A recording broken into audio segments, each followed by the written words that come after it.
Bonjour à tous, bonjour à toutes, bienvenue dans Tailgate, le podcast 100% NFL des équipes de The Playoff, deuxième rendez-vous de la semaine, le rendez-vous du jeudi, le rendez-vous de la mi-semaine pour parler de l'actualité, parler des débats, débattre entre nous. Et avec le thème aujourd'hui, la valse des entraîneurs a-t-elle commencé? Brian Callahan a été le premier des entraîneurs à être licencié dans cette saison 2025, ancien entraîneur des Tennessee Titans qui maintenant pointe à États-Unis Travail, puisque ce n'est pas France Travail. Et il y en aura peut-être d'autres. On va parler de tous ces coachs qui sont possiblement en danger, ceux que l'on croit très en danger, ceux qui seront peut-être les prochains à être renvoyés. Peut-être y aura-t-il une surprise. Bref, nous allons parler de tout ça pendant l'heure qui vient avec mon Seb. Salut Seb, comment ça va? Salut Flav, bonsoir à toutes, bonsoir à tous. Oui, une valse amusée, le grand Jacques, mais nous c'est la valse d'air. Et ça faisait longtemps qu'on n'avait pas parlé de loser dans Tailgate. Enfin, on renoue avec cette belle question car on va parler de la fleur du coaching en NFL. Il y a des coachs qui sont plus en danger que ceux que l'on va évoquer ce soir. Ils sont quand même bien en danger. Ça chauffe pour leurs fesses sérieusement même. Ils ont déjà un rendez-vous avec les RH de prévu très prochainement. Tu parlais de loser, mon Seb. Forcément, qui dit loser dit Giants. Qui dit Giants dit Yaya. Salut mon Yaya, comment ça va? Alors, tu veux vraiment commencer comme ça, hein? Bon, je t'ai envoyé aujourd'hui les plus beaux upsets du 21e siècle. Ah oui, parce que c'est ça. Non, mais c'est ça qu'il faut préciser aux gens. Précisons-le tout de suite. Vous croyez que les tunnels Eli Manning se limitent à Tailgate? Absolument pas. On en reçoit toute la journée sur Instagram. Toute la journée. On se fait bazarder on de est Eli Manning. Dans un tunnel permanent. On voit même plus le bout. On a allumé nos phares, mais on n'en voit plus le bout. Quoi. Oui, mais Eli Manning a gagné deux Super Bowls depuis que je suis là. J'ai franchise de merde. Voilà, faut le dire. Tous les jours. Les chiffres sont là. Les chiffres sont là. Enfin bon. Donc bonjour, bonsoir à toutes et tous. C'est parti effectivement. On va parler de coach en danger. Bon, un peu une nouvelle journée au boulot, quoi. Oui, faut bien en parler, c'est ça que tu vas me dire. Faut bien passer par là.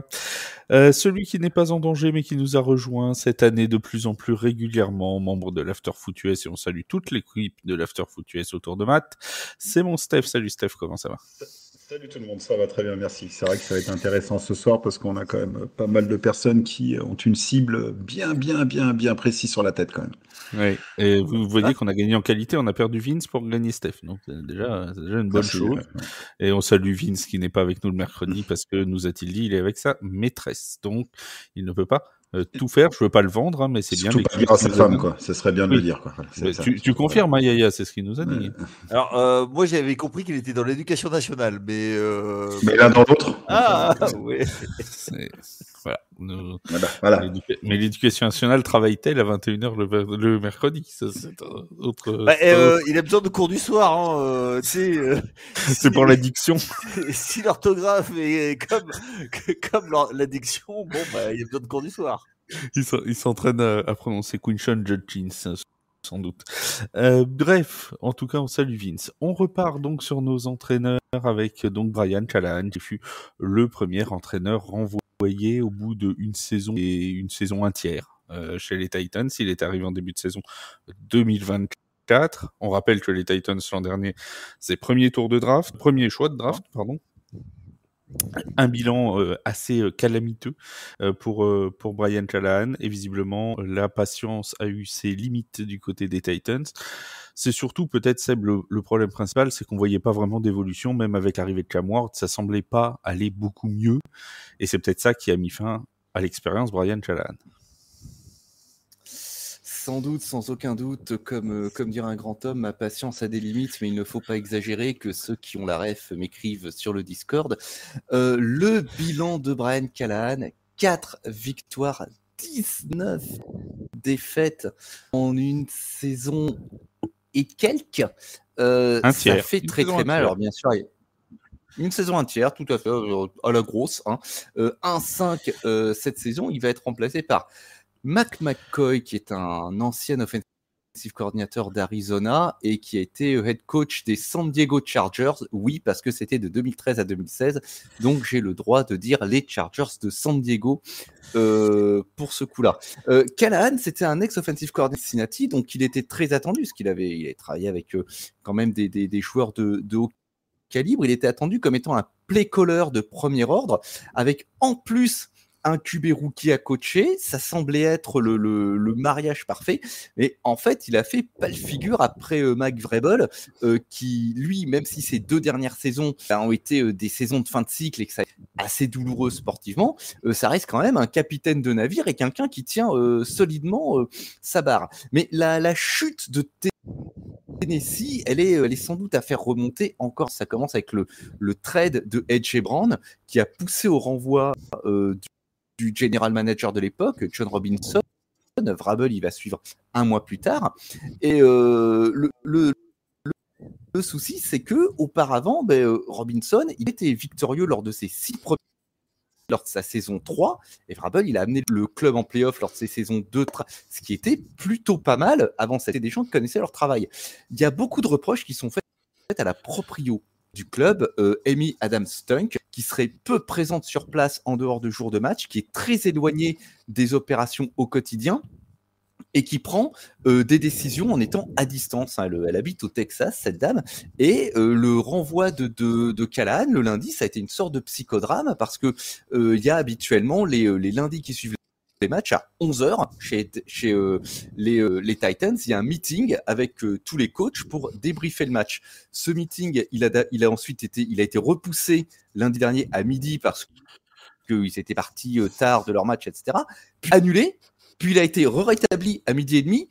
Et quand Callahan est arrivé au meeting, il a dit « je suis viré ». Donc c'est dire que les décisions sont hyper chaotiques dans cette franchise. Je vois pas ce qui pourrait mal se passer.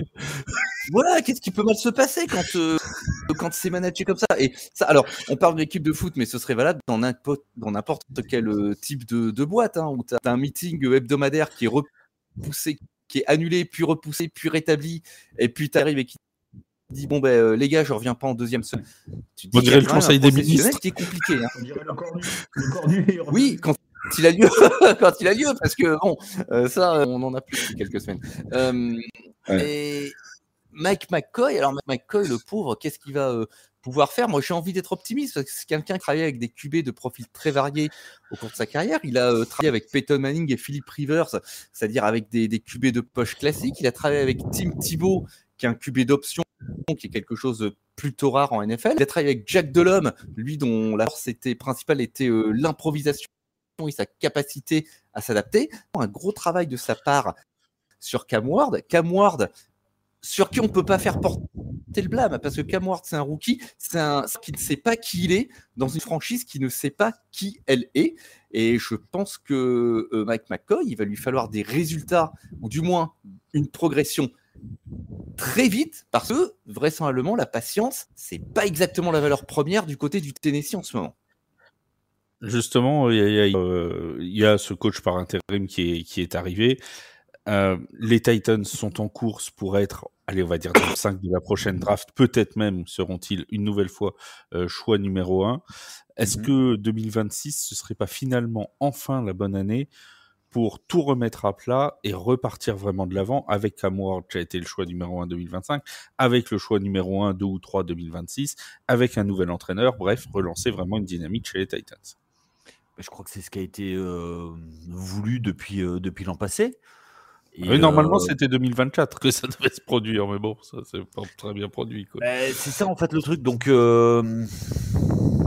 peut-être le front office a peut-être vu que Callahan ne voulait pas former et mettre des joueurs pour l'avenir et que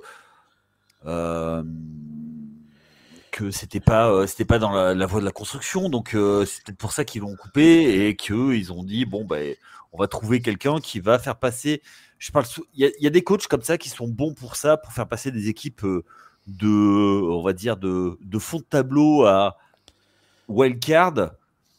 Et c'est le genre de profil qui va être recherché et refaire de fond en comble l'effectif. Et moi, je suis d'accord avec Seb.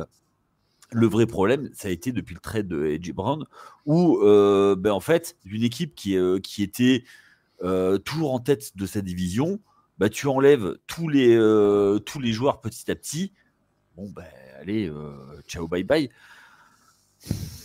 Moi, ça m'embête. Enfin, ce move, je le comprends, mais c'est un peu panic move, quoi. Parce que quand tu sais que tu as une franchise en reconstruction, quel est l'intérêt de virer ton coach en milieu de saison? Justement, peut-être pour déjà commencer à avoir une progression avant de commencer la saison prochaine. Avec quel effectif tu fais la progression, Fab? Quand tu concèdes 25 sacs dans la saison, qu'est-ce que tu veux faire? Et donc 25 sacs en 6 matchs. Et tu vois, il y a juste un truc, c'est que imagine, tu fais un peu comme les Raiders il y a quelques saisons avec Antonio Pierce.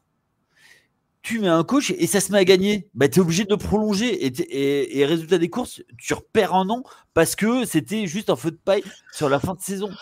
Alors, je suis d'accord avec toi sur l'exemple Antonio Pierce. Je le suis un petit peu moins sur le cas qui nous concerne avec les Titans parce que, comme l'a très bien rappelé Seb, McCoy, c'est pas quelqu'un qui en a sa première expérience. Il a déjà été head coach, il a déjà été coordinateur offensif, mais il a surtout déjà été head coach. Donc, il sait ce que c'est. Antonio Pierce arrivait, tu vois, c'était sa première expérience. Là, il a déjà de l'expérience. Alors ça s'est peut-être pas super bien passé du côté des Chargers, j'ai plus son bilan exactement du côté de San Diego, mais il en reste pas moins que c'est pas une nouveauté, c'est quelqu'un qui sait être head coach. Donc si ça se passe bien, moi je suis quasi sûr qu'ils le garderont. Ouais, super, ok. Juste une petite chose, là, il y a on enregistre donc mercredi soir. Il y a Mike Vrabel qui joue contre les Titans.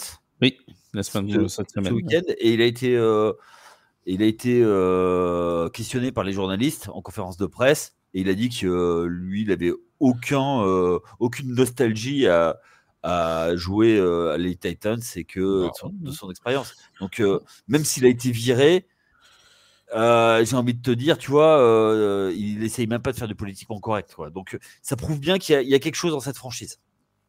Mon Seb, tu voulais dire quelque chose? Juste pour apporter une précision à ce que tu demandais à l'instant, Flav, le bilan de McCoy à San Diego, c'est 27 victoires et 37 défaites. Voilà.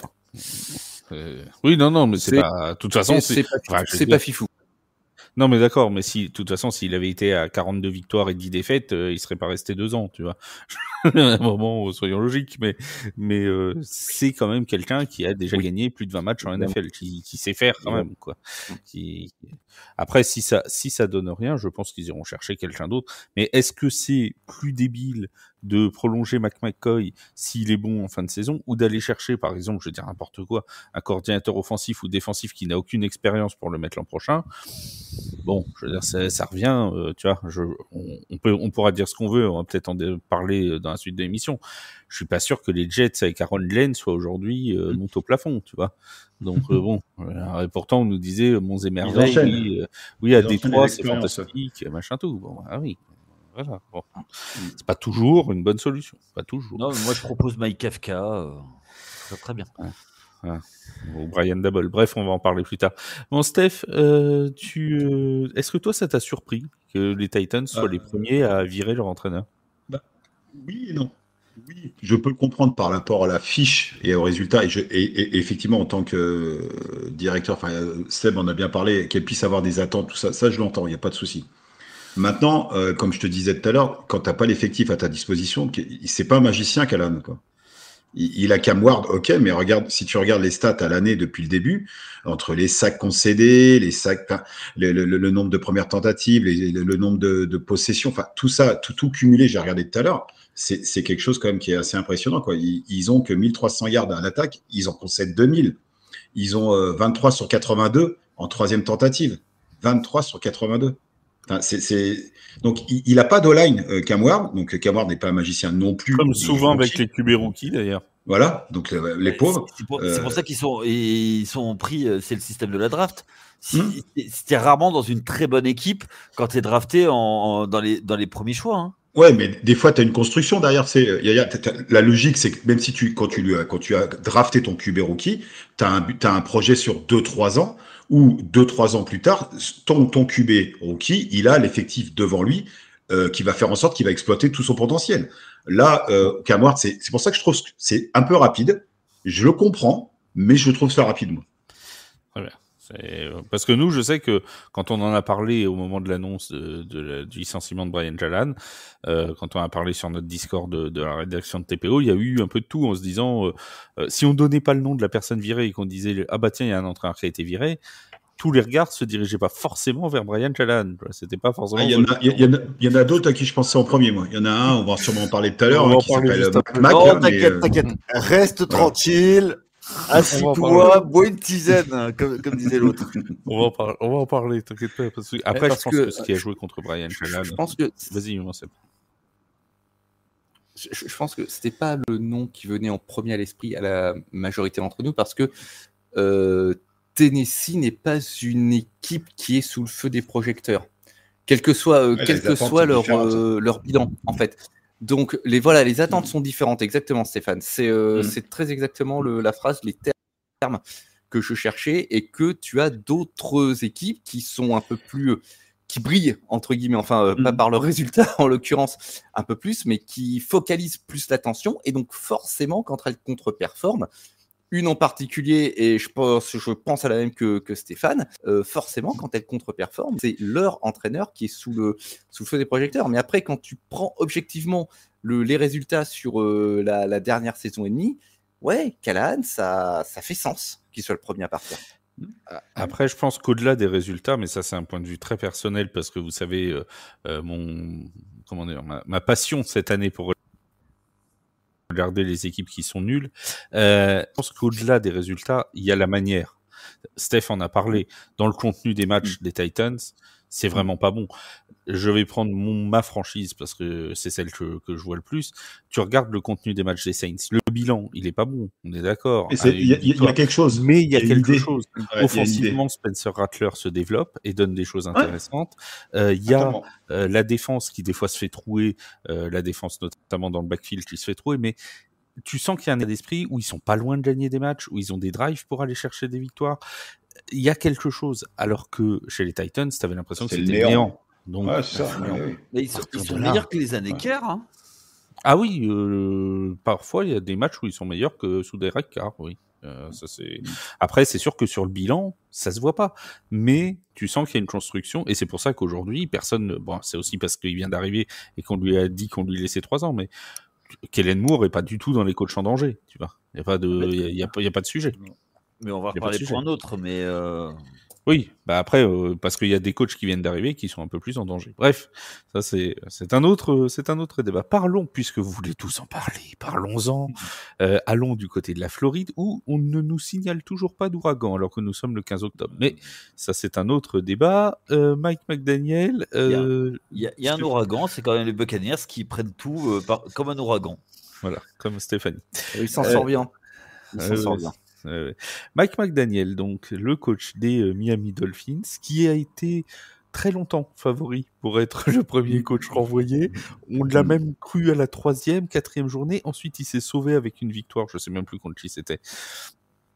Mais il s'est sauvé sur une victoire où on disait, bon, là, s'il perd le prochain match, ça va commencer à pas être bon du tout pour lui. Et puis là, on sent que ça recommence à repartir dans le mauvais sens, parce qu'il y a encore cette défaite face aux Chargers où ils sont menés, où ils reviennent, où ils mènent au score finalement pour perdre. Alors, j'ai d'accord que c'est pas la défaite la plus honteuse de la saison, mais tout de même, alors la victoire c'était contre les Jets, victoire 27-21. Donc une victoire de division. Depuis, il y a une défaite contre les Panthers, il y a une défaite contre les Chargers. Et le prochain match, attention, accrochez-vous bien, la semaine prochaine, c'est contre les Browns. Ma question va être très simple, Steph. S'il y a défaite contre les Browns, on dit bye-bye McDaniel ?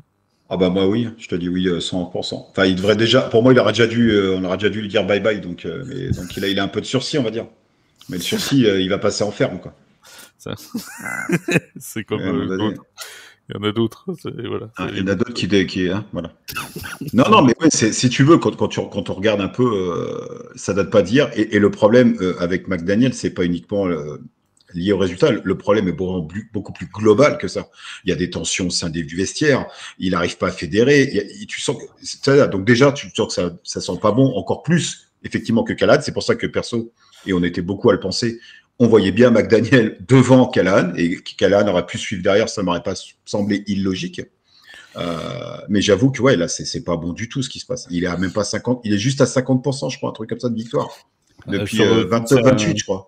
Il a une victoire. Il est une victoire au-dessus de la ligne de flottaison. Ouais, c'est ça, ouais, c'est ce que j'avais vu. Ouais. Donc, c'est ça, une défaite contre les Browns, c'est il coule. Ouais. mais donc oui, pour moi, il n'y aura pas de surprise à ce qu'on lui dise bye-bye et qu'il aille ailleurs. Et je ne sais pas s'il ira ailleurs. Et puis il dégage rien. Franchement, c'est ça le problème. C'est comme je le disais, c'est qu'il n'y a pas que des problèmes sportifs.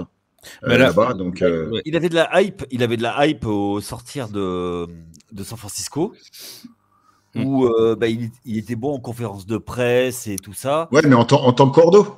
Ouais. Mais en tant que c'est pas un coach. Et surtout, tu parlais de tension. Il y a tu as Tango Vailoa, oui. Parce qu'apparemment, il faut dire Tango Vailoa. Exactement. Qui a sorti en conférence de presse, il y a des mecs qui arrivent en retard au meeting d'équipe. Ce qui n'a pas plu du tout à McDaniel, d'ailleurs.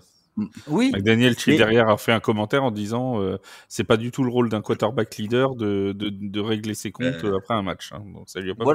Donc, mais ça prouve qu'il tient pas son vestiaire. Ouais, c'est ça. Son vestiaire l'a lâché, c'est sûr et certain de toute façon ça. Mais je suis toujours très réservé sur le fait de virer les coachs en milieu de saison, parce que la saison elle dure pas super longtemps et que ça dépend où tu es. Mais là, ce qui l'a sauvé déjà en plus, c'est la blessure de Tyreek Hill. Qui va dire un peu une excuse, t'as perdu Tyreek Hill, on peut tolérer certains. Et après, tu vois, c'était quand même un coordinateur offensif, donc on pouvait penser que il allait plus développer notre ami, tu vois, Tango Vailoa. Mais le problème, c'est que ça plafonne, quoi. Et il y a eu... Pardon ? Il faut voir que ça plafonne et puis il faut voir comment ça plafonne. 26e nombre de yards gagnés. La Ligue. Ah oui, c'est ça. 27e à la course, 21e à la passe. Ouais. Voilà. Pour un génie offensif. Alors, il a la hype parce qu'il parle bien en conférence de presse, il a un look sympa, machin. Mais c'est fini. Mais il l'a plus. Et puis c'est fini. Et même, je trouve qu'il s'est éteint en conférence de presse. Ça veut dire que là où il était bon avant. Même physiquement. Ouais. Même physiquement, j'ai l'impression qu'il rapetisse chaque semaine. Cet homme-là, ça se voit qu'il est. C'est l'âge. Rigole pas, ça se voit qu'il est pas bien. Il est pas bien. Oui, quand tu vois son langage corporel, tu sens que le gars il va pas bien. En conférence de presse, tu vois qu'il est pas bien du tout. Effectivement, il a sûrement perdu son vestiaire. Il nous a rappelé là l'échange qu'il y a eu par voie de presse avec toi, Tango Vailoa. Le pauvre. Et puis alors, admettons, il survit à ce match de la déprime que sera l'affrontement contre Cleveland dimanche à 19h heure française. Vous avez vu ce qui les attend ? D'ailleurs, qui veut nous faire le résumé ? Arthur. Allez, on met Arthur dessus. Vous avez vu ce qui les attend les semaines d'après ? Ouais. Non mais. Faut aller à Atlanta. Ouais, faut recevoir Buffalo, faut recevoir Washington, et après ce sera la bye week. Même si Cleveland, c'est un de ces matchs-là qui aura sa tête. Oui, y a pas, à part Cleveland et en ayant l'esprit large, il n'y a pas une victoire à prendre pour eux là-dedans. Atlanta, parce que c'est tellement sous courant alternatif. Atlanta, t'as vu, c'est sur courant alternatif. T'as vu ce qu'ils ont mis aux Bills Oui, j'ai vu. Les Bills, on va pouvoir en parler, parce que moi, McDermott, à un moment donné. C'est surtout, attends, juste une petite, parce que tu parlais du génie offensif de Mike McDaniel, mais petit point sur la défense des Dolphins, c'est la 32e à la course. Ils prennent 168 yards à la course par match. Ils vont jouer Bijan Robinson. Il va en mettre 200. Non, mais c'est là qu'on. C'est là qu'effectivement, comme tu disais, Yaya, on peut entendre le fait que ça soit trop qu'on soit moins fan de virer les coachs tôt, mais là, c'est même pas tant de le virer qui va être important, c'est qui tu vas mettre à la place, de toute façon, à rentrer dans ta phase de construction pour préparer ta saison prochaine. Oui. Donc, c'est uniquement dans cette optique-là que moi, je trouve ça intéressant de changer de coach, mais si tu as vraiment une idée de là où tu veux aller. Donc, si tu sais pas, garde-le. Mais cette franchise, ça fait combien de temps qu'on sait pas où elle va? Bah oui, mais il est là le problème alors. Vraiment, il y a un vrai problème de fond. Regarde, ils avaient un quarterback. Ça, on aime ou on n'aime pas, mais Tannehill. Et depuis Tannehill, enfin, même si tu prends Tango, notre ami Tango Vailoa, excuse-moi, mais c'est pas le quarterback qu'ils attendaient. Et enfin, si tu veux, c'est quoi l'identité de cette franchise? Depuis, et ça date pas d'aujourd'hui, depuis les années 80, enfin, allez, on va dire 90, depuis la fin d'Dan Marino. C'est quoi cette franchise? Impossible de dire. Ils vont en play-off, mais ils se font bananer en play-off. Alors, qu'est-ce que tu veux devenir? Est-ce que tu veux devenir une équipe élite ou pas? Alors, moi, il faut prendre Joe Flacco. Tu vas voir qu'ils vont finir par le prendre quand Tua va se prendre une commotion cérébrale et qu'il y aura plus, celle de trop. Ouais, celle de trop. Mais tu vois, même ça, ils n'ont pas réglé le problème de la ligne offensive. C'est ça qui est grave. Mais on le sait, tu vois, tu prends ton quarterback, ok, tu le mets, mais derrière, blinde. Ils avaient un jeu de course, mais fabuleux. Et attention, juste là-dessus, sur le jeu de course. Ils ont un joueur fantastique en la personne de Devon A-Chain. Oui. C'est un joueur vraiment excellent. C'est quelqu'un qui vraiment, enfin, avec l'équipe qu'il a autour de lui, avec tout ça, tu vois encore le chantier qu'il fait la semaine dernière là contre les Chargers.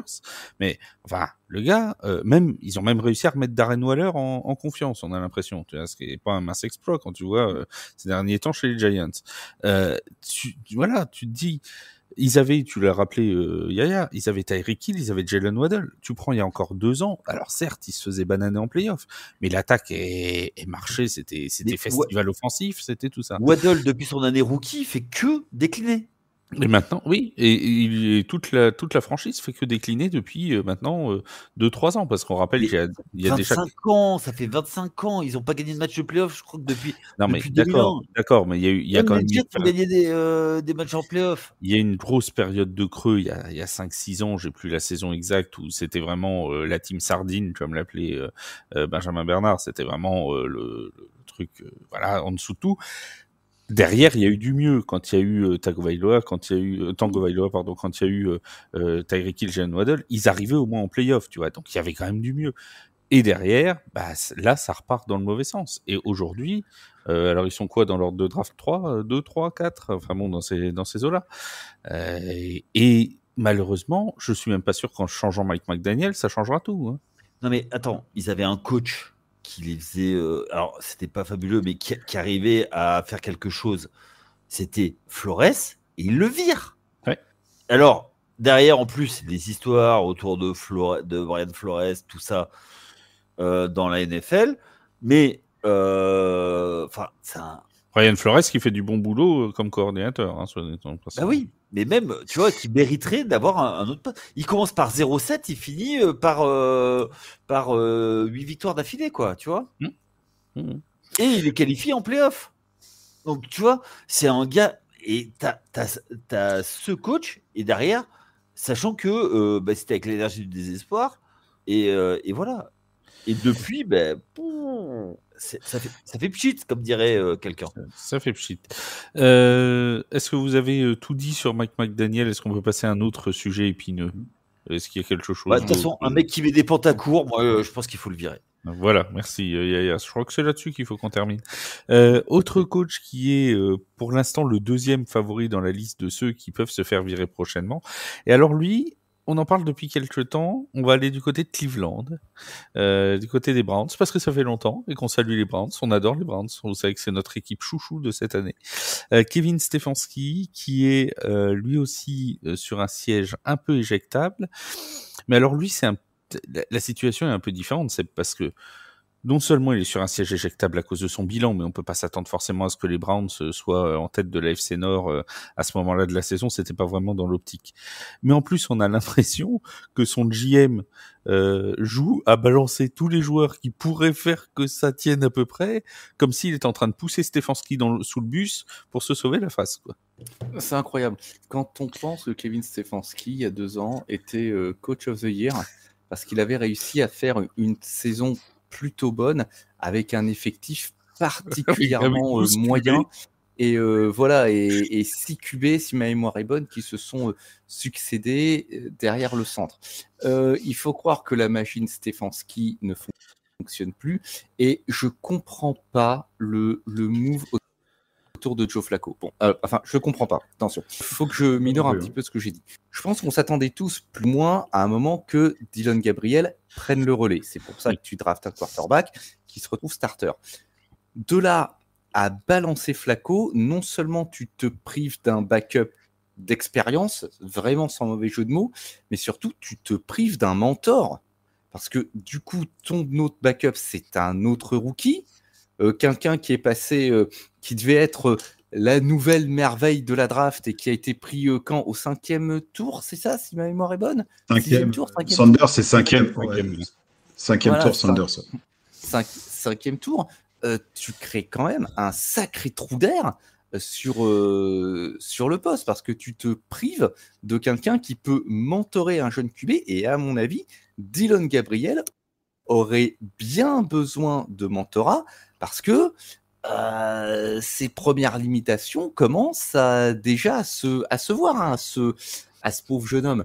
La dernière draft, bon, elle était pauvre en quarterback, certes, mais enfin, Dillon Gabriel starter dès sa première saison, surtout aussi tôt, ça paraissait improbable. Alors oui, les résultats des Browns, ils sont pas bons, ils sont absolument pas bons. Mais est-ce que oui, un changement au poste de QB, c'était peut-être le shot in the arm, le coup de pied où je pense dont l'équipe avait besoin, mais se débarrasser comme ça du titulaire sous un prétexte, il y a même pas de prétexte. Moi, ça m'a paru mais incompréhensible.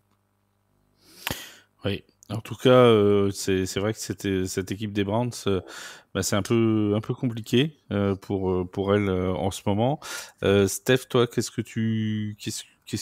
que ça t'inspire, ce Kevin Stefanski? On avait parlé, Flav, comment dire, le spécial, la nomination de Joe Flacco qu'on a fait la semaine dernière. On avait déjà un peu évoqué ce qui se passait. Et d'où on avait une incompréhension, effectivement, et je rejoins Seb totalement là-dessus, on avait une incompréhension quant au choix de faire partir Joe Flacco, dans le sens où maintenant tu as 2 QB backup. Donc le pépère, je vais revenir sur les choses que j'ai déjà dites. Hein. Tu fais pas des miracles. Hein. Maintenant, Stefanski, effectivement, la descente, elle est quand même assez vertigineuse.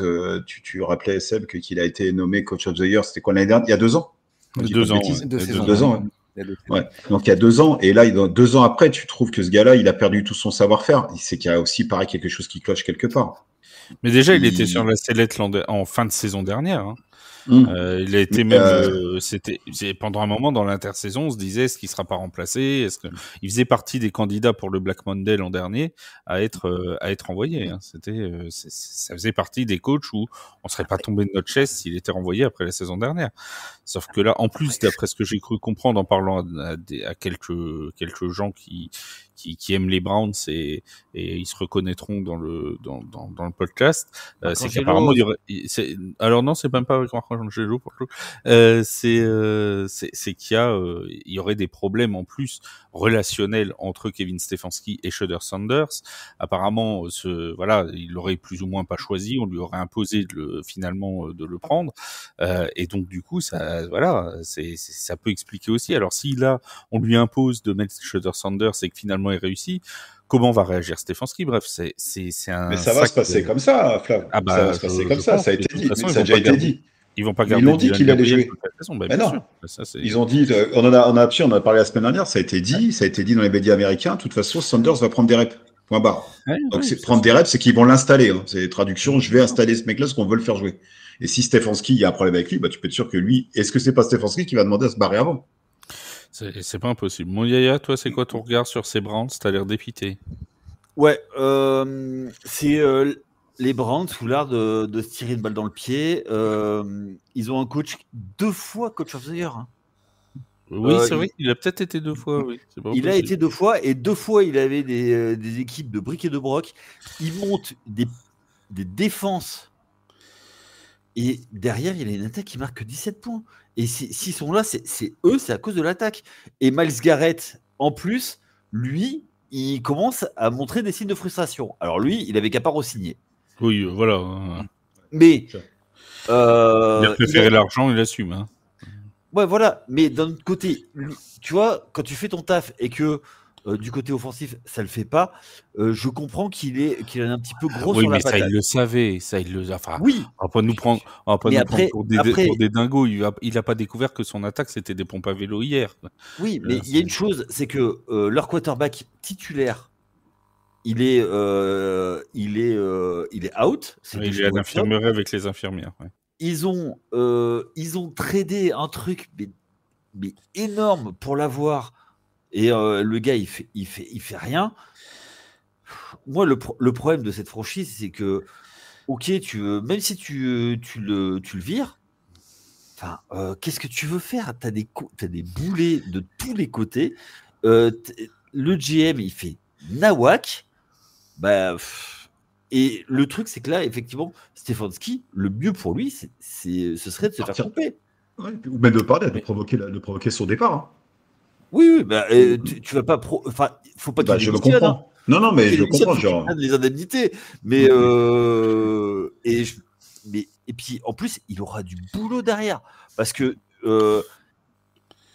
en fait, lui, il nage à contre-courant tout le temps. Parce que dès qu'il a du vent favorable, ils mettent des sèche-cheveux pour que ça recule du côté de Cleveland. Hein. Et c'est impressionnant.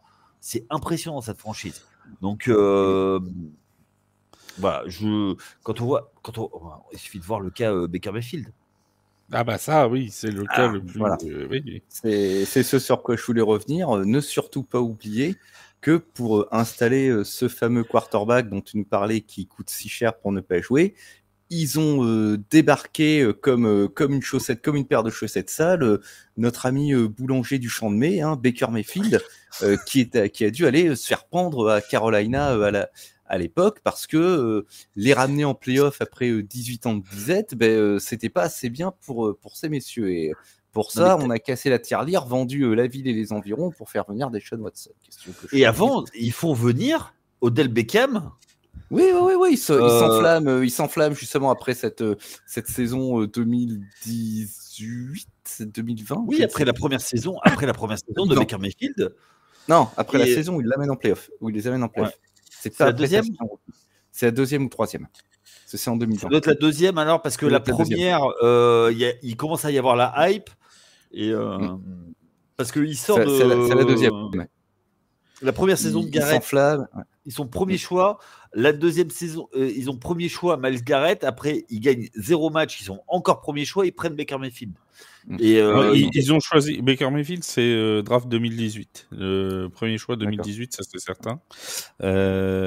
Et après, c'est troisième saison, c'est en 2020 qu'il les emmène en playoff. Il fait 6-7 première saison parce qu'il débute 13 matchs. Saison suivante, ils font 6-10 en 2019 et il fait 11-5 en 2020 et ils vont en playoff en 2020. Et ensuite, il part en 2022 chez les Rams et chez les Panthers. Chez les Panthers, puis chez les Rams, ouais, tout à fait. Et tout ça donc, pour faire venir Deshaun Watson qui a coûté, il a lui vendre l'hôtel de ville, la ville, les environs, la banlieue, les écoles, surtout, etc. Surtout, c'est qu'il trade tout l'Ohio sauf Cincinnati.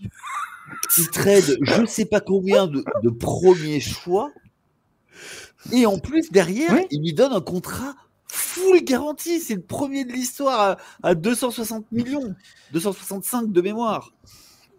Le contrat de Deshaun Watson 265 millions de mémoire, un truc comme ça, ou 245. Je crois que c'est 245. Mais attends, on va vérifier. Oh, mais moi je suis sympa, moi je lui donne 20 millions. Bon, à 10 millions, à 20... On sait que vous, chez les Giants, 20 millions, ça, pour les QB, ça ne vous pose pas de problème. 230 millions. 230 millions, et voilà. Et pour le résultat que l'on sait. Ah, ça doit pas être le meilleur rapport qualité-prix. Il va aussi y avoir ça. Va aussi y avoir ça à gérer pour l'éventuel prochain head coach. La saison prochaine, s'il est rétabli, t'en fais quoi de Deshaun Watson? Tu le mets sur le banc ou tu essaies de le trader, sachant que personne ne voudra repas et que de toute façon, tu perds ton argent. Non, ils sont dans une situation... Ils sont déjà dans une situation compliquée, rien qu'avec ce contrat, avec ce boulet, hein, comme tu disais, là. Mais j'ai l'impression qu'en plus, il se rajoute du challenge, quoi. Donc, j'ai beaucoup de mal, alors que c'est une franchise. Alors, c'est une franchise qui reste toujours intéressante de toute façon, quoi qu'il fasse. Pas forcément pour les bonnes raisons, mais là, on peut pas nier la preuve. On en parle que la situation est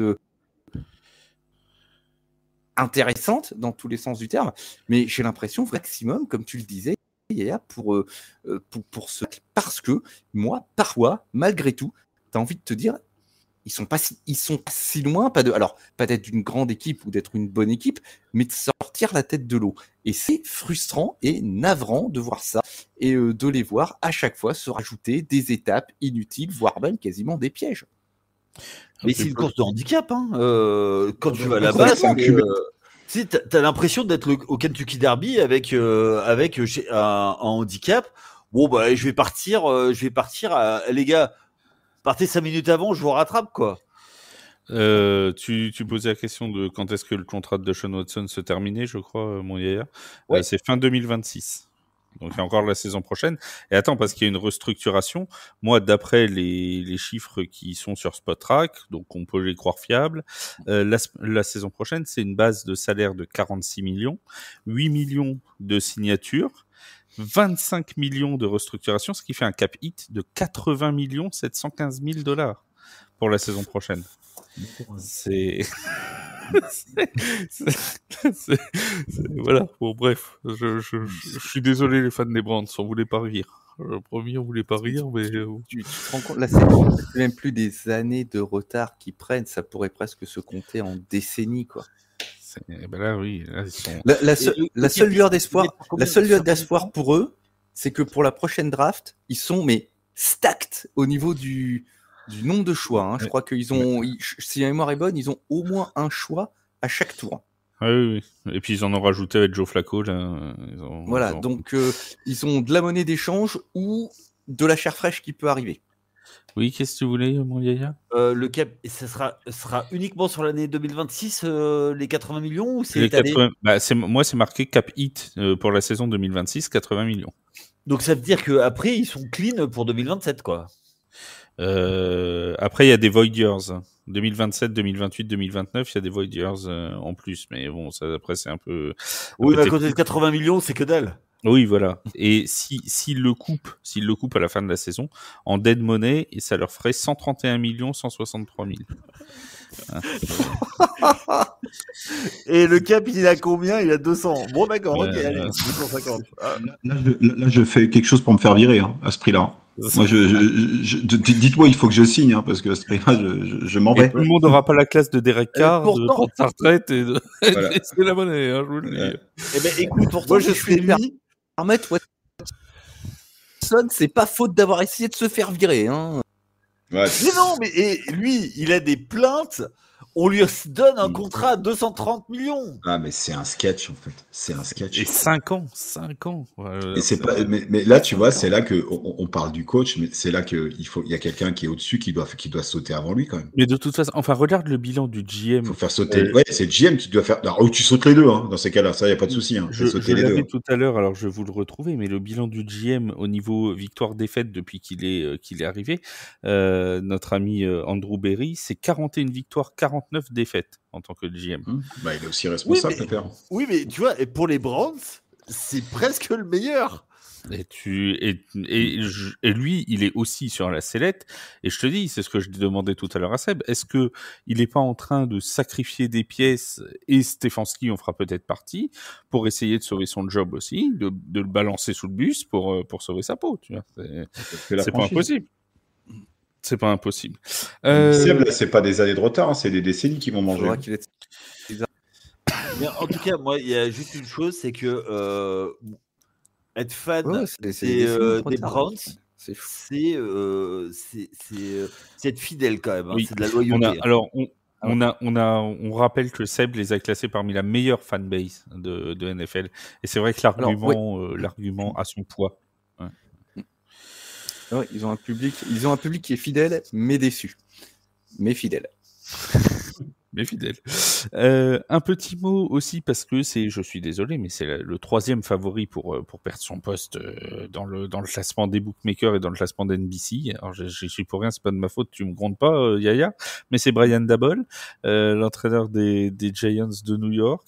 Alors Brian Daboll, il était même plus sur la sellette, il était sur un siège brûlant tant qu'il y avait Russell Wilson. On a l'impression que ça va un peu mieux depuis qu'il y a Jackson Dart. Ma question va être très simple.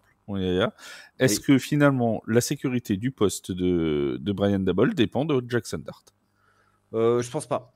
Moi, depuis le début, je pense que tant que le GM Joe Shane est là, il risque. Non, pas John Mara, putain, et arrêtez avec le pauvre. Une pensée pour lui, voilà qui. En plus, oui, c'est vrai. Je pensais pour Monsieur Mara. Voilà. Non, le truc, c'est que il a toujours eu l'argument en disant j'ai pas drafté le quarterback, j'ai pas le quarterback pour faire mon jeu. Il a voulu Jackson Dart, il l'a mis sur le terrain.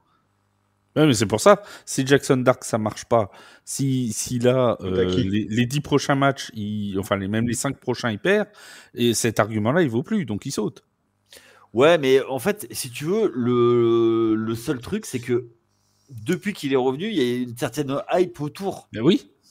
C'est pour ça que ma question était est-ce que tant que la hype autour de Jackson Dart est là, il est safe, mais si elle disparaît, est-ce qu'il disparaît avec Seb me dit oui. Oui. Je te parlerai.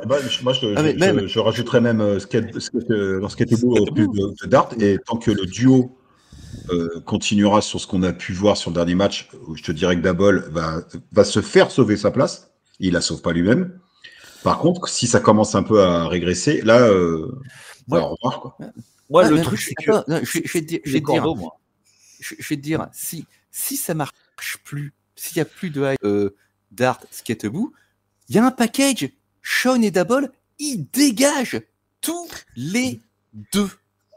Et c'est terminé. Je rappelle, j'avais mis Daboll, moi, numéro 1 dans les coachs qui allaient dégager en ton. J'avais pas, excusez-moi, désolé, j'avais pas prévu la hype. Avoir toujours raison. J'avais pas prévu que 2 joueurs de 2 ans qui peuvent reconnaître les couleurs à leur goût allaient amener une hype dans la ligue et à New York. Non, je plaisante, mais ils ont l'air super sympathiques. Mais une fois, il faut faire attention à ça. Oui, mais bon, ils sont sympathiques, mais ils foncent tout droit, quoi.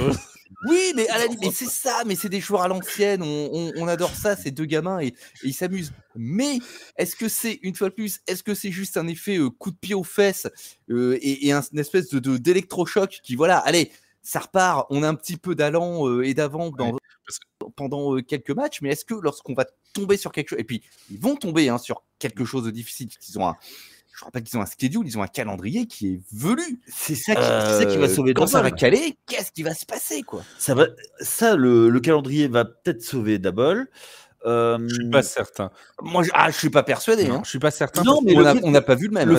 Mais non, c'est le fait que ce soit dur. Il va dire il va pouvoir défendre. Moi, dans tous les cas, moi les gars, si il y a s'il se fait jeter, ce sera la fin de la saison. Et je suis d'accord, c'est les deux qui sautent. Mais ce sera la fin de la saison, ce sera pas en cours de saison. Là, pour moi, ce qui sauve Brian Daboll, c'est effectivement la hype Jackson Dart, Cam Skateboard. Mais le problème, c'est aussi que les fans des Giants, et là je parle dans le microcosme new-yorkais, pour avoir lu la presse là-bas aux États-Unis, t'as l'impression qu'il n'y a plus de repères. C'est-à-dire que le calendrier, il voit plus s'il est facile, difficile, parce que quand il est difficile contre les Eagles, ils sont capables de gagner. Par contre, ils passent une soirée cauchemardesque à la Nouvelle-Orléans, tu vois, et une deuxième mi-temps qui est calamiteuse pour les Giants, mais qui est calamiteuse. Donc tu te dis, et depuis le début de la saison, c'est ça, c'est roller coaster Giant, comme l'a appelé le New York Times.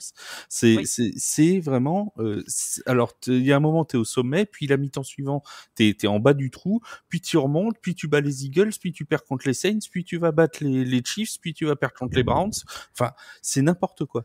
Et à partir de ce moment-là, s'il y a 2, 3, 4 défaites, même si le calendrier était difficile, les gens vont dire, bah oui, mais regardez, on a bien été capable de battre les Eagles en semaine 5 ou en semaine 6.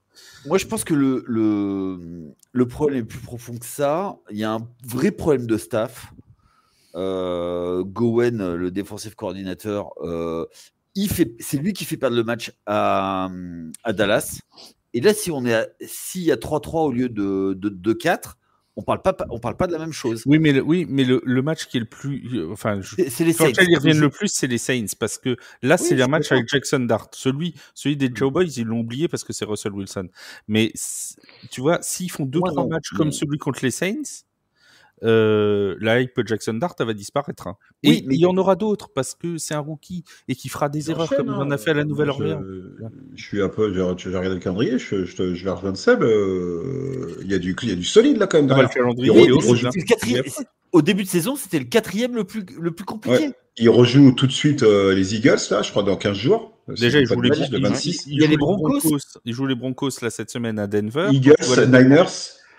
Quand tu vois la défense des Broncos, déjà, ça va piquer. Hein. Oui, mais après, tu vois, à côté de ça, la défense des Giants est là. Il y a Brian Burns qui fait une bonne saison. Abdul Carter, alors ok, il n'a pas de sac, mais c'est celui qui met le plus de pression. Ça va bien arriver. Est-ce que ça suffira à sauver le job de ton head coach? Alors, je suis d'accord avec toi, je pense pas pas sur qu'il la le vire en cours de saison. Mais ce sera pas en cours de saison parce que ils l'ont fait. Mais je suis d'accord là-dessus. Mais malgré les points positifs, est-ce que ça suffira pour sauver? Et je parle du coach et donc du GM. Est-ce que ça suffira pour sauver leurs fesses le 4, le 5 janvier quand on aura passé la 18e journée? Ah mais ça alors là on est sur autre chose. En fin de saison, oui c'est possible qu'ils sautent. Complètement. En fin de saison. Là, moi, je pensais que c'était tout de suite. Oui, non, la question, c'est cette saison. La question, c'est sur cette saison. Sur cette saison. En cours de saison, non. Fin de saison, peut-être. Mais après, ce serait une grosse régression, à mon avis. Parce qu'en plus, elle est très tard, leur bye week aux Giants. Oui, week 14. Ouais, juste avant Thanksgiving. Doit être juste avant Thanksgiving. Non, c'est même après. Non, c'est même après. Thanksgiving. Ouais. C'est parce qu'ils jouent. Voilà, c'est mi-décembre. Ouais. Ils jouent c'est après les Patriots, je pense, et avant les Commanders. Ils ont le 1er décembre, ça, ils jouent les Patriots, et après ils sont en bye week. Ouais. Voilà. C'est le week-end du 7-8 décembre. Donc ils vont pas le virer à la bye week alors qu'il reste que 4 semaines derrière. Je pense pas que ce soit voilà. Oui. Donc après vraiment faudrait que pour qu'il se fasse virer là tout de suite, faudrait vraiment que les matchs soient calamiteux contre l'enchaînement Denver, Philadelphie, 49ers. Derrière il y a Chicago. Si tu perds à Chicago, 4 défaites de suite avec un mauvais contenu. Bon. Non, ça va être le mauvais contenu. Est-ce que si la défense prend des vagues et que l'attaque n'avance plus. Ben oui. Mais la défense semble tenir. Après, l'objectif pour lui, jusqu'à la fin de saison, c'est on bétonne la défense et sur un malentendu de faux témoins, tu marques des points. Donc, si tu limites à 15 points les attaques adverses et que tu marques 16 points, ben voilà, c'est ça va être ça son objectif jusqu'à la fin de saison. Alors, pendant les 10 minutes qui restent, on va faire un petit jeu. Or, les 3 qu'on vient de citer qui n'ont pas été encore renvoyés, donc un autre, de ceux-là, si vous deviez trouver une surprise ou quelqu'un que vous vous dites, tiens, ça pourrait être le prochain, donc ni Brian Daboll, ni Mike McDaniel, ni Kevin Stefanski, et puis comme ça, on va en débattre tous ensemble avec les noms de chacun. Bon, Seb, tu mets qui ? Moi, je pense que ça sent pas très bon pour Jonathan Gannon à Arizona. Entre ces résultats qui sont vraiment pas à la hauteur de ce qu'il attendait et puis le pétage de plomb. Ouais, l'affaire de Mercado, ça va coûter cher. Sur Emery Demercado, il s'est pris une grosse amende de la part du club. Il a même, alors que ça aurait pu se régler en présentant ses excuses publiquement, comme ça se fait chez les Ricains. Non, ils ont préféré lui infliger une amende, $100,000, je crois. Donc ça veut dire qu'il est plus dans les petits papiers du club. Et puis, enfin, il y a des questions autour de Kyler Murray. Là, quand tu regardes le match de la semaine dernière contre Jacoby Brissett, l'attaque a semblé mieux fonctionner avec lui qu'avec Murray, et une attaque privée de James Conner. Donc moi je pense que Gannon, ça sent peut-être pas très très bon s'il reste sur cette lancée. On en revient sur le débat des coordinateurs qui marchaient super bien, parce que quand il était à Philadelphie, c'était l'un des meilleurs coordinateurs, et qui, c'est toujours difficile, hein, le passage au head coach. Alors bon, il y avait la saison dernière où on l'a laissé s'installer, cette saison-là. Là, ça commence à tirer un peu. Jonathan Gannon, il est en danger pour toi, Yaya? Pareil, fin de saison. Tu vas me dire Arizona, ils servent à rien. Oui, d'accord. Ouais. C'est pas qu'il sert à rien, Freeman, mais salut Freeman, d'ailleurs, au passage. Non, c'est c'est-à-dire que en fait, c'est la franchise. On va parler de Jerry Maguire.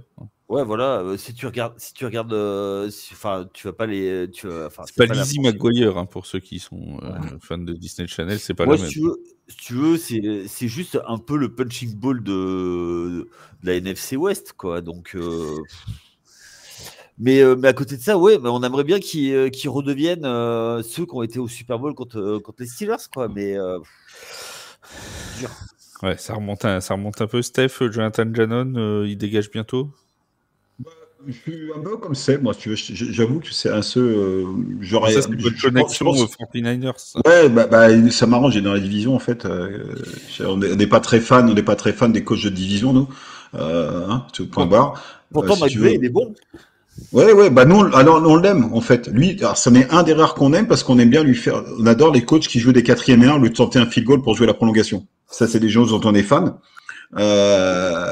Surtout dans un stade à qui est sa cause. Voilà, de toute façon, on n'appelle pas ça, c'est pas le SoFi Stadium, c'est le Niners Stadium, sachant qu'il y a plus de rouge que de jaune dans ce. Salut Marine, qui sera à Londres ce week-end pour aller voir les Rams. Et salut Flo Gildron aussi, qui sera à Londres pour voir les Rams. Et mais voilà, oui, je serais pas surpris.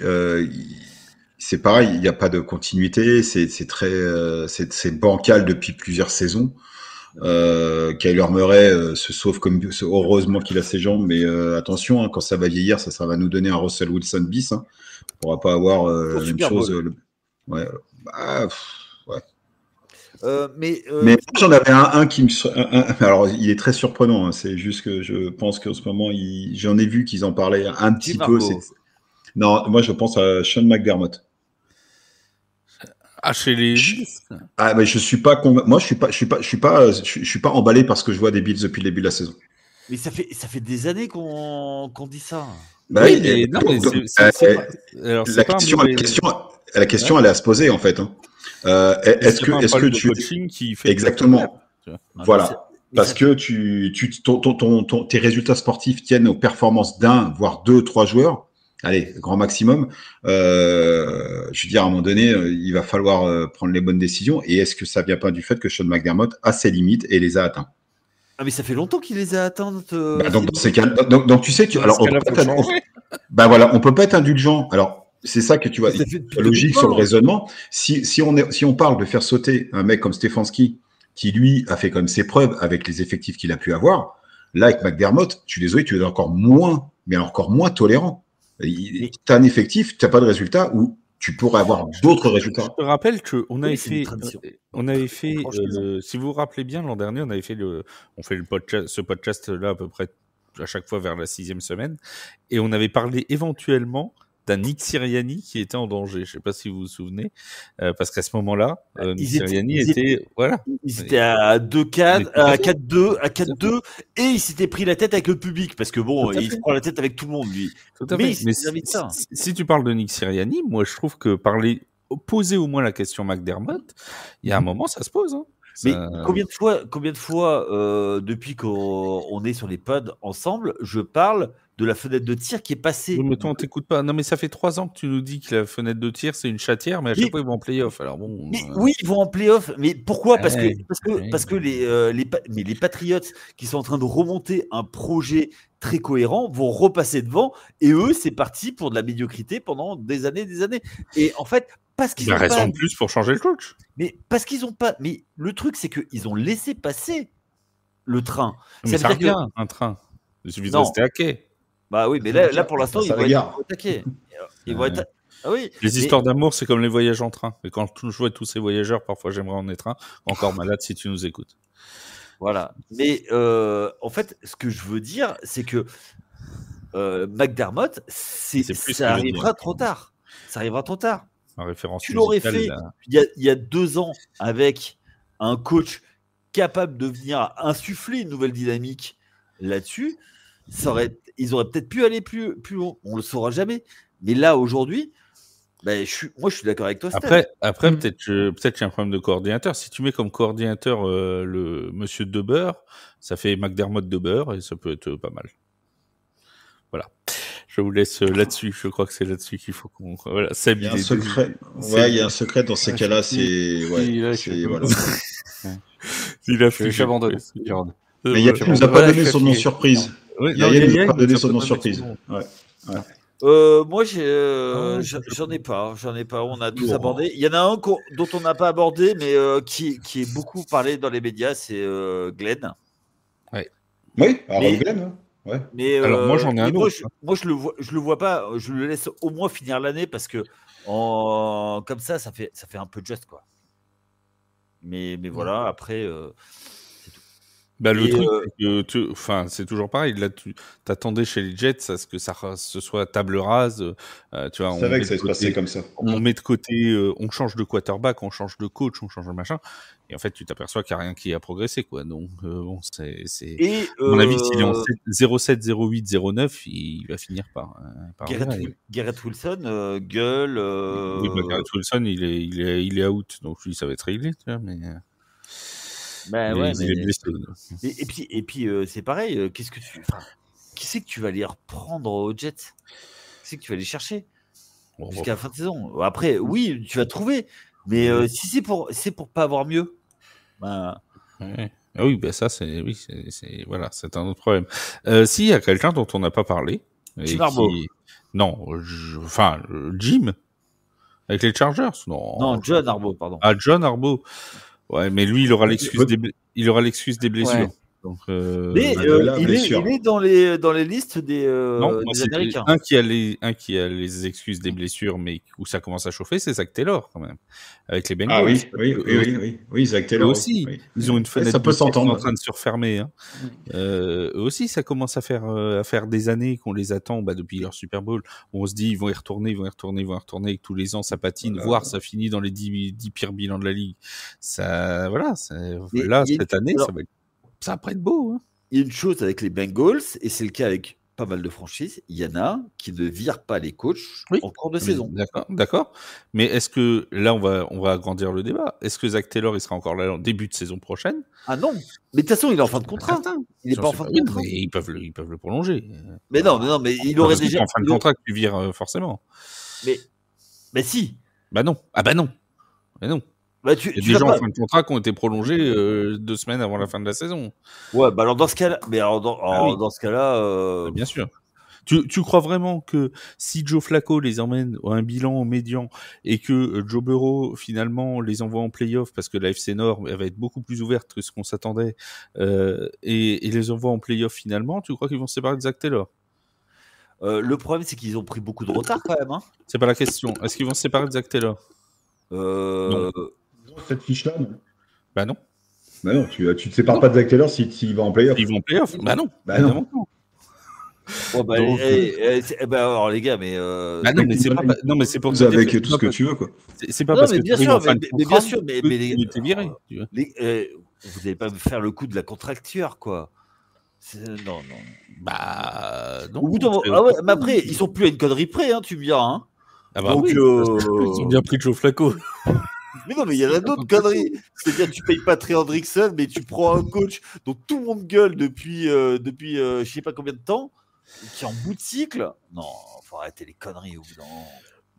D'ailleurs, Anarumo, leur ancien coordinateur défensif, il est pas chez les Colts maintenant? Je dis pas de bêtises. C'est lui. C'est lui Il me hein, semble qui est que chez les Colts. ouais. Hein. C'est Elle lui est qui est combien la d'ici défense des Colts Toi, t'as du matos. Alors attends. Et moi, je suis désolé, mais tu fais une course qu'avec des Porsche et toi, t'as une Dush. Ben, ça va tout de suite bien marcher. Non, mais attends, tu fais des courses qu'avec des porcs. Non, mais attends, tu rigoles. On admet, on arrête le championnat maintenant. Pour une qualification en playoff, Cincinnati, ils sont à une victoire derrière Kansas City pour le 7e spot. Hein. Ouais. Donc, moi, je veux bien qu'on. Complet. Ouais, c'est bien lui, Lou Anarumo. Ils sont quatrième en scoring. Ils sont quatrième en scoring. 4e en scoring, 19e en yard. Ouais. Non, mais Seb, donc ça plie un peu, mais ça prend pas de points. Ça rompt pas. Et Seb, je suis d'accord, mais il commence par 2-0 quand il y avait Burrow. Et depuis que Burrow n'est plus là, il gagne contre qui? Comment 2-0, c'est pas exactement. Ils n'ont pas les Jets chez eux. Hein. Ils jouent pas, ils gagnent pas les Jets au départ. Ils battent les Browns. C'est les Browns. C'est les Browns. Ok. Je sais qu'il y a 1 ou 2 points d'écart. C'est le kicker des Browns qui fait n'importe quoi, qui rate 2 field goals. C'était quoi le sosie de Jake Moody, non? Ah non, merde, il a fait un field goal winner. Jake Moody il gagne maintenant. Il gagne maintenant. Non, il se fait contrer sur un field goal juste avant quand même. Et là, dans le programme, c'est Pittsburgh cette semaine, et ensuite c'est Jets et Bears. Ça va promettre. Tu sais qui fait les résumés? Alors, c'est Arthur. Pour le coup, s'il y a défaite contre les Steelers, les Jets et les Bears, on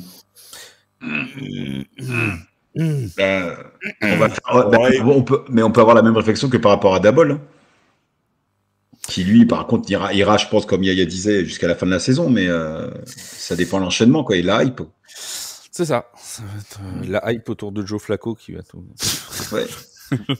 C'est-à-dire, oui, parce qu'ils ont sa femme a pris une assurance vie en fait juste avant là, elle a souscrit un contrat et elle a payé la O-line, enfin qui a pas besoin d'être payée d'ailleurs pour faire Saloon. Il va vous faire West en fait, il a changé de sport.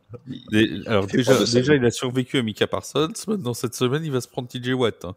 Ça va être ça va être sympa. Ça va être bien, comme on disait la semaine dernière, il est réputé pour être des poètes, tu vois.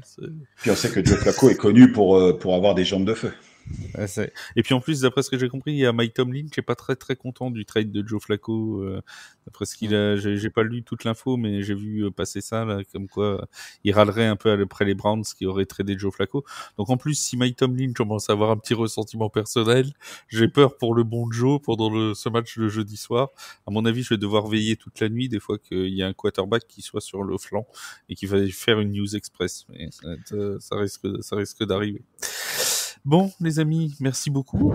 Merci Seb, merci Steph, merci. Ah bah non, attendez, j'ai pas donné le programme du coup. J'ai oublié de donner le programme. Demandez le programme, ne bougez pas, il arrive. Donc on sait déjà que jeudi soir, ce sera les Steelers contre les Bengals de Cincinnati. Un petit duel d'AFC Nord pour se mettre en apéritif. Bon, c'est pas mal. Ensuite, on aura un match à Londres. Espérons qu'il sera meilleur que celui de la semaine dernière. Entre les Jaguars et les Rams. Ensuite, dimanche à 19h, les Chiefs de Kansas City reçoivent les Raiders de Las Vegas. C'est pas gagné, hein, parce que souvent, les Chiefs Raiders, ces dernières saisons, ça a toujours été un petit peu compliqué pour Kansas City. Hein. Les Browns qui reçoivent les Dolphins, les Titans qui accueillent les Patriots. Alors, un match... Réservez votre red zone pour le Jets qui reçoivent les Panthers de Caroline. Ça aurait pu être un match de Londres, ça, vous voyez, on aurait pu l'avoir. Je réfléchissais à quel match choisir à 19h avec le Game Pass. Attends, bouge pas, j'en ai un autre à te proposer. Ah, t'as pire que ça. Okay. J'ai les Bears qui accueillent les Saints. Ouais, mais alors là, non, parce que là, tu vois, ne sois pas médisant, parce que j'aurais plus plaisir à continuer de voir la construction des Saints, en fait, voir comment ça va se passer. Oui, mais finalement, ce sera peut-être plutôt sympa de se rabattre sur le dernier à 19h, les Vikings qui accueillent les Eagles de Philadelphie. C'est peut-être un peu plus... Oui, c'est un petit peu plus, quand même. À 22h, les Chargers... qui sont de bye week. À 22h, les Chargers qui accueillent les Colts d'Indianapolis, les Broncos qui reçoivent les Giants de New York, et à 22h25, les Cardinals qui accueillent les Packers et les Cowboys qui reçoivent les Commanders. Dans la nuit de dimanche à lundi, les 49ers recevront les Falcons d'Atlanta. On vient d'apprendre chez les 49ers que Brock Purdy était de retour à l'entraînement de manière limitée, Matt Jones aussi est limité, et George Kittle a lui aussi repris sa fenêtre d'entraînement et devrait revenir prochainement lui aussi, alors peut-être pas cette semaine, mais sans doute la semaine prochaine. Les Lions de Détroit, ça ce sera dans la nuit de lundi à mardi, les Lions qui recevront les Buccaneers de Tampa Bay, ça risque d'être assez sympathique comme match, et les Seahawks qui reçoivent les Texans pour clore cette 7e semaine de compétition.